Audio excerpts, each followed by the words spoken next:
Please stand for the pledge. I pledge allegiance to the flag of the United States of America and to the republic for which it stands, one nation, under God, indivisible, with liberty and justice for all. Please remain standing for a moment of silence. Good morning, Jets. Welcome to the first episode of On the Radar, and we're your hosts, Kennedy Gardner And Kyler Rui.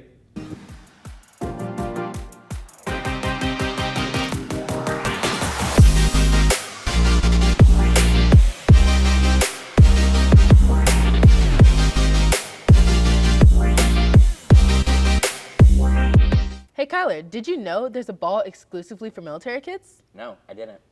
Well, it happened last weekend. I think Rebecca actually went. Let's go to her for more details.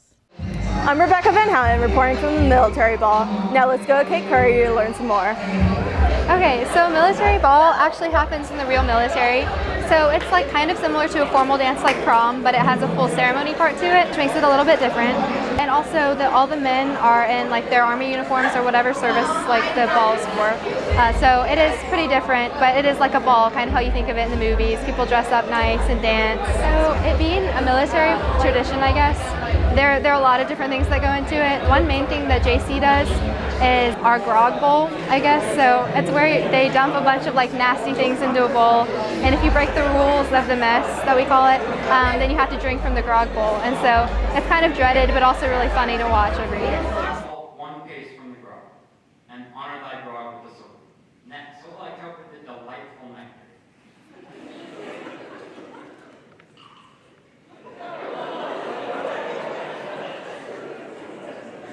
Execute the bout face and toast the mess until every flavorful drop of grog has been consumed. Now, so as not to question anyone's integrity, thy cup will be placed inverted upon thy head.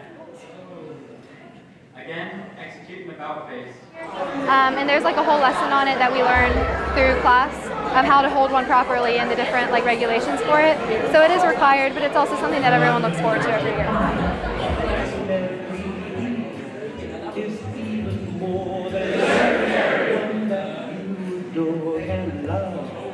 Is all that I can give to you. Love is more than just a game. Thank you, Cadet Kate Curry. I'm Rebecca Van Houten, reporting for On the Radar.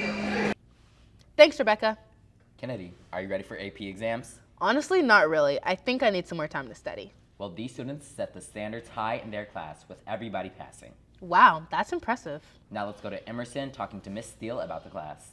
I'm Emerson Pearlstein, reporting on the success of Ms. Steele's AP Chemistry. Hello. Chemistry is like baking a cake or cooking a dish, and so you have to kind of adjust the taste a little bit.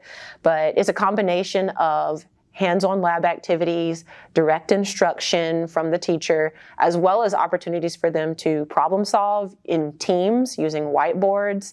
So we do quite a bit of that so they can check their progress all along the way and see how they're growing as they matriculate through the class. AP Chemistry has a lot of benefits to it. Probably there are three main ones. I would say they deepen their understanding and appreciation for how matter affects our world and how it's changed and transformed, so they understand there's more nuance to it. They build their critical thinking skills, working with a team, writing coherent arguments in science, and boost up their hands-on lab techniques. And lastly, they build up their growth mindset. They realize that learning is a journey, it's a process, failure is normalized, but we work on incremental growth along the way until we get to our desired destination. My name's Durban Bajaj, and I'm a former AP Chemistry student. To get into AP Chemistry, you first have to take pre-AP Chemistry earlier in your school career. And another requirement I recommend everyone having is a love for chemistry. I'm Emerson Pearlstein, reporting for On the Radar. Congratulations to all the students. If you haven't heard about the inclusive and informational podcast called the PushPull Podcast, we're going to learn more about that now from the host, Coach Arns. Hi, I'm Laura Brown reporting for On the Radar. Coach Arns, one of the teachers here at James Clemens, runs a podcast called the PushPull Podcast. Today I spoke with him and some of his students about it.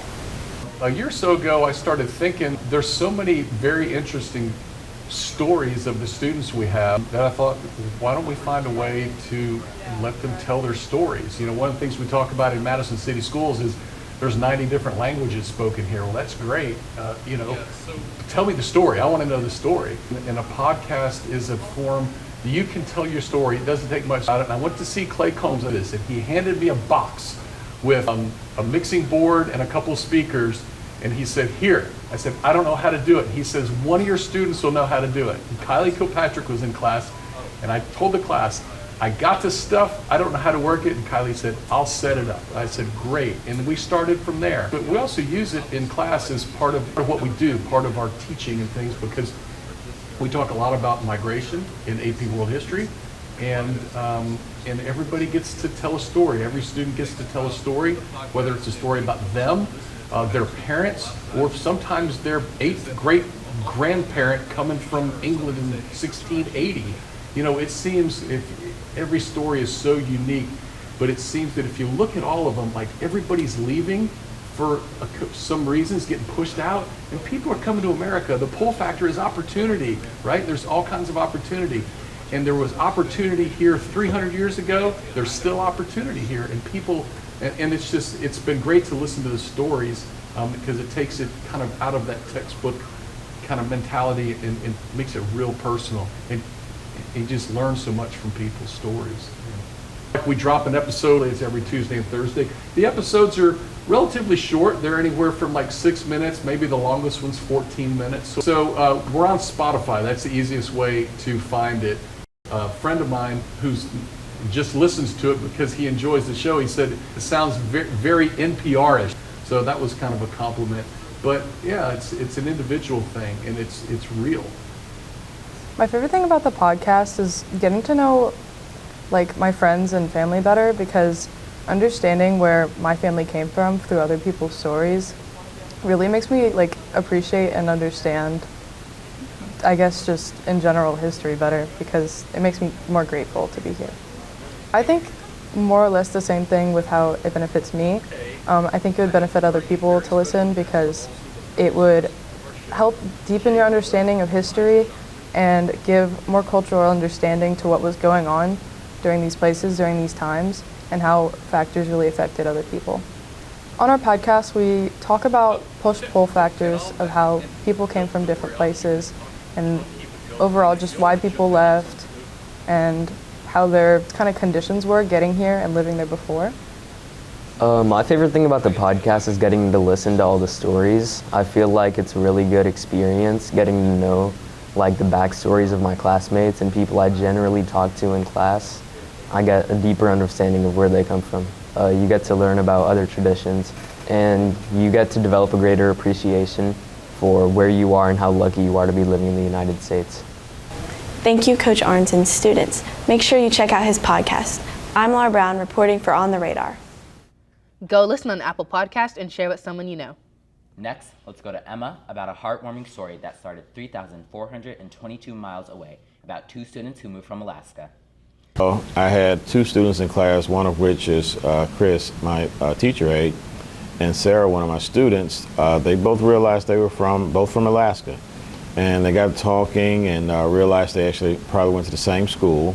And like the next day, he brought back the yearbook and showed her a picture, and they realized they were actually in the same class in 2nd grade.